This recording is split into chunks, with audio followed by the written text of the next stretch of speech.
আসসালামু আলাইকুম, আপনাদের সবাইকে স্বাগতম জানাচ্ছি ট্রাভেল উইথ ক্যাবজেক চ্যানেলের আরও একটি নতুন ব্লগে।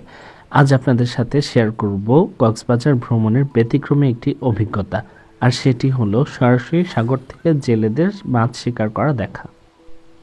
এবারের ভ্রমণে মেরিন ড্রাইভে টেকনাফ থেকে ফেরার পথে বেশ কিছু নৌকা সাগর থেকে মাছ ধরে ফিরতে দেখি। তখনই সিএনজি থামিয়ে নেমে পড়ি জেলেদের কর্মযজ্ঞের সাক্ষী হতে। জোয়ারের সময় জেলেরা চাকায় চড়িয়ে নৌকা সাগরের জলরাশির কাছাকাছি নিয়ে আসে। এরপর ঢেউয়ের তালে দুলতে দুলতে নাও ভাসিয়ে দেয় সাগরের বুকে।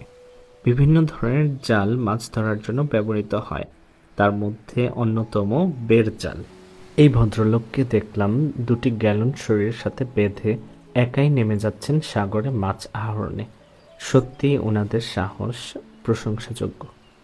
বঙ্গোপসাগরে প্রায় ২০০ প্রজাতির সামুদ্রিক মাছ এবং অন্যান্য প্রাণীর বসবাস। প্রতিদিনই জীবিকার তাগিদে জেলেরা নৌকা ভাসায় সাগরের বুকে। প্রথমে নৌকায় করে বিস্তৃত জাল ফেলা হয় সাগরে, এরপর ধীরে ধীরে টেনে ছোট করে সৈকতের কাছাকাছি নিয়ে আসা হয়। জাল টানার কাজ বেশ কষ্টসাধ্য, তাই লোকও প্রয়োজন হয় অনেক।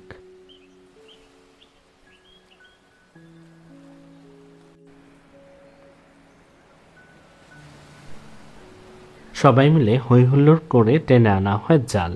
এ সময় গাংচিলের দলও সুযোগ বুঝে মাছ শিকারের আশায় জালের আশপাশেই উঠতে থাকে। জাল যত ছোট হতে থাকে ততই জালে ধরা পড়া হরেক রকমের মাছ তাদের রূপালী বর্ণে দৃশ্যমান হতে থাকে।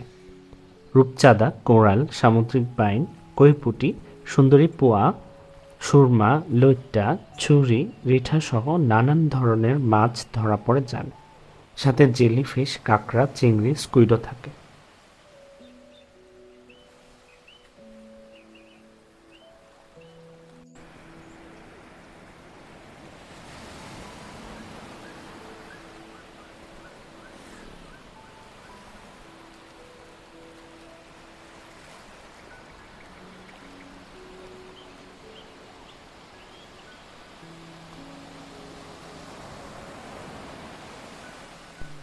জালে মাছ যত বেশি, জেলেদের আনন্দ আর উৎসাহের পরিমাণও তত বেশি। জাল যথেষ্ট ছোট হয়ে আসলে ঝুড়িওয়ালাদের আগমন ঘটে। ঝুড়ি ভর্তি করে মাছ নিয়ে যাওয়া হয় সৈকতের সুবিধাজনক স্থানে। সেখানেই পাইকারদের সাথে মূলামুলি শেষে এই মাছ চলে যায় দেশের বিভিন্ন আড়তে। এভাবেই যুগের পর যুগ জীবন সংগ্রাম চলছে সাগর পাড়ের জেলেদের, আর আমরা তাদের কাছ থেকে পাচ্ছি সুস্বাদু পুষ্টিকর সামুদ্রিক মাছ। ভিডিওটি ভালো লাগলে লাইক, কমেন্ট, শেয়ারের পাশাপাশি চ্যানেলটি সাবস্ক্রাইব করতেও ভুলবেন না। পরবর্তী ভিডিও পর্যন্ত সবার সুস্বাস্থ্য এবং মঙ্গল কামনা করছি। আল্লাহ হাফেজ।